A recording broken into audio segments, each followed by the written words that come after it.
రానా Naidu season 2 వస్తుందని ఎంతమందికి తెలిసి వాళ్ళు యాక్చువల్ గా. సో వచ్చేసింది సీజన్ 2. ఎలా ఉంది అంటే మాత్రం బొచ్చు పీకేసిన కోడి ఎలా ఉంటుందో రానా నాయుడు సీజన్ 2 అలానే ఉంటది అన్నట్టు. టెక్నికల్లీ సీజన్ 1 వచ్చినప్పుడు మనకు తెలిసింది ఏంటి, it's going to be wilder, it's going to be vulgar, it's going to be violent. Season 2 అవన్నీ తీసేస్తే ఎలా ఉంటుందో అలా ఉంటది అనమాట. ముఖ్యంగా తెలుగు వాళ్ళకి వెంకటేష్ గారిని డిఫరెంట్ గా చూడడం, అండ్ ఆల్సో హిందీ వాళ్ళకి మిర్జాపూర్ మేకర్ నుంచి ఇంకొక వైల్డ్ సీజన్ రాబోతుంది. ఇది చెప్పారు ఫస్ట్ సీజన్ లో. వీటన్నిటిని తీసేస్తే సెకండ్ సీజన్ వెళ్ళిపోతుంది అట్లుంటది అన్నట్టు. టోటల్ గా చేంజ్ చేసేసారు. ఫస్ట్ సీజన్ లో ఏవైతే మెయిన్ క్యారెక్టర్స్ ఉంటాయి అవన్నీ బ్యాక్ సైడ్ వెళ్ళిపోయినాయి. వెంకటేష్ గారిని అయితే మాత్రం క్లౌడ్ ని చేశారని ఫీలింగ్ వస్తుంది అనమాట. కొన్ని సీజన్స్ చూస్తుంటే అవసరం ఈ సీజన్ చేయడం ఆయన అని ఫీలింగ్ క్రియేట్ చేస్తా ఉంటారు. అవన్నీ పక్క పెట్టినా గానీ what worked in this season is కొత్త క్యారెక్టర్స్ అని చెప్పలేను. కొత్త character Arjun Rampal as the villain, fantastic. Rough boy చాలా చాలా బాగున్నాడు. లాస్ట్ వరకు అన్ప్రెడిక్టబుల్ గా ఉంటాడు. ఆయన పర్ఫార్మెన్స్ చాలా బాగుంటది. రానా లాంటి క్యారెక్టర్ ని ఆడేసుకుంటాడు అనమాట సీజన్ 2 మొత్తం. అది నాకు చాలా చాలా బాగా నచ్చింది. ఈ సీజన్ లో పర్సనల్ స్టేక్స్ ఎక్కువ ఉంటాయి. ఫ్యామిలీ మీదకి ఎక్కువ అటాక్స్ వస్తా ఉంటాయి. చాలా వరకు డేంజరస్ లైన్ మీద నడుస్తా ఉంటది. అక్కడి వరకు నాకు షో నచ్చింది.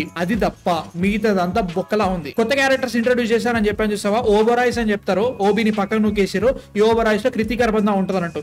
కృతిక్ అర్బందా అని ఫ్రేమ్ మీద చూసినప్పుడల్లా ఇట్లా చిరాకు లేస్తా ఉంటది. ఆ క్యారెక్టర్ తోటి పెద్ద పీకింది ఏం లేదు. ఆ క్యారెక్టర్ ఉన్నప్పుడల్లా, ఆమె మాట్లాడినప్పుడల్లా అసలు ఆమె చేసే ప్లాన్స్ అవి ఏం పెద్ద వర్కౌట్ కావు.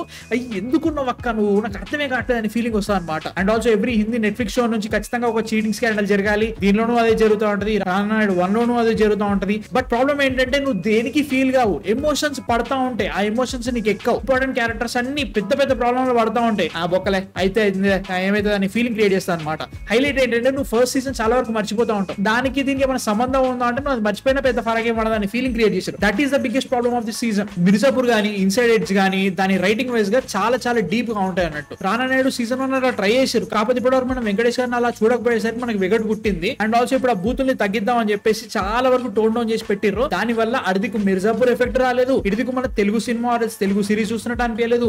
రానా నాయుడు చూస్తున్నట్టు కూడా అనిపించలేదు. That is the biggest problem of the season. అట్లా అనుకున్న వెంకటేష్ గారు అసలు ఏం చేస్తున్నారు, what is the purpose of Venkatesh garu in this one. Personal characters దగ్గర సీన్స్ బాగున్నాయి కానీ ఓవరాల్ గా ఆయనకంటూ ఒక మెయిన్ పాయింట్ అంటూ లేదు. ఆ పాయింట్ ఏదైతే పెట్టుకున్నారో అదంత ఇంట్రెస్టింగ్ గా లేదు. ప్రాబ్లం ఏంటంటే వెంకటేష్ గారిని నేను ఇన్నేళ్లుగా ఒక స్టార్ గా చూసినోని అక్కడ ఎవడో కోమ్కిస్కా గొట్టంగా నేను బెదిరిస్తుంటే నేను ఎందుకు భయపడతానో నాకు అర్థం కావట్లేదు. వెంకటేష్ గారి సో బిగ్, ఆ క్యారెక్టర్ చాలా తుస్సనిపిస్తా ఉంటది. అది సెకండ్ సీజన్ కూడా కంటిన్యూ అయింది. నువ్వు ఏం మార్చినావు అనే ఫీలింగ్ వచ్చింది అన్నట్టు. వల్గారిటీ తీసేసినా గానీ లైక్ ఆ క్యారెక్టర్ కి సిగ్నిఫికెంట్ ఇంపాక్ట్ రావాలి కదా. పోనీ ఫస్ట్ సీజన్ కి సెకండ్ సీజన్ కి కంటిన్యూషన్ పెట్టుకున్నా గానీ స్టోరీ ఫస్ట్ సీజన్ లో ఒక రకంగా బిహేవ్ చేసిన క్యారెక్టర్స్ సెకండ్ సీజన్ లో ఎంటైర్లీ డిఫరెంట్ గా చేస్తా ఉంటాయి. అండ్ ఆల్సో రానాకి వెంకటేష్ కి మధ్యలో జరిగే సీన్స్, లాస్ట్ సీజన్ క్లైమాక్స్ లో జరిగిన ఇంపాక్ట్ ఏదైతే ఉందో లెట్ స్టార్ట్ న్యూ అన్నట్టు నడుస్తా ఉంటే నేను ఏమనుకోవాలి అనే ప్రాబ్లం వచ్చింది. ఇది చేయడం కరెక్టా కాదా నేను చెప్పట్లేదు. You started a show like this. ఆ స్టోరీని నువ్వు మధ్యలో ఎందుకు మారుస్తున్నావు? నువ్వు స్టార్ట్ చేసిన కొద్ది ఏదైతే అయితే దాన్ని కంటిన్యూ చేయాల్సింది కదా. పోనీ ఈ చేంజెస్ ఏవైతే చేశావో దీని వల్ల స్టోరీ మీద ఏమైనా కాన్సన్ట్రేట్ ఎక్కువ చేశారా? అది లేదని ఫీలింగ్ వచ్చింది అన్నట్టు. రానా నాయుడులోని ఎక్సెంట్రిక్ థింగ్స్ తీసేయడం వల్ల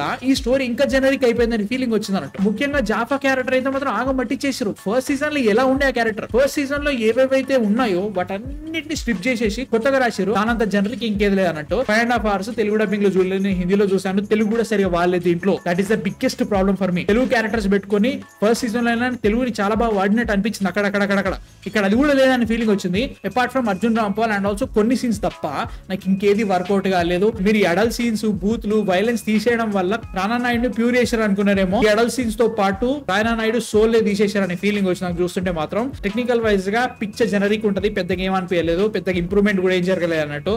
ఆల్ ఇన్ ఆల్ గా రానా Naidu season 2 was not worth it for me. చూడాలనుకుంటే చూసేసేయండి. వెంకటేష్ గారి గురించి అయితే మాత్రం మీరు దీన్ని పక్కన నొక్కేసేయండి. అంత పెద్దగా ఏమీ లేదు అక్కడ. సో అది సిచ్యువేషన్ అన్నట్టు. మీరు చూసారా, చూడాలనుకున్నారు కింద కామెంట్స్ లో చెప్పండి. అండ్ మా కాంటెంట్ నచ్చితే మాత్రం ప్లీజ్ సబ్స్క్రైబ్ చేసేసేయండి. నెక్స్ట్ వీడియోతో మళ్ళీ కలుస్తాం. అందరికి అమ్మాన ఫిక్షన్ సైనింగ్ ఆఫ్.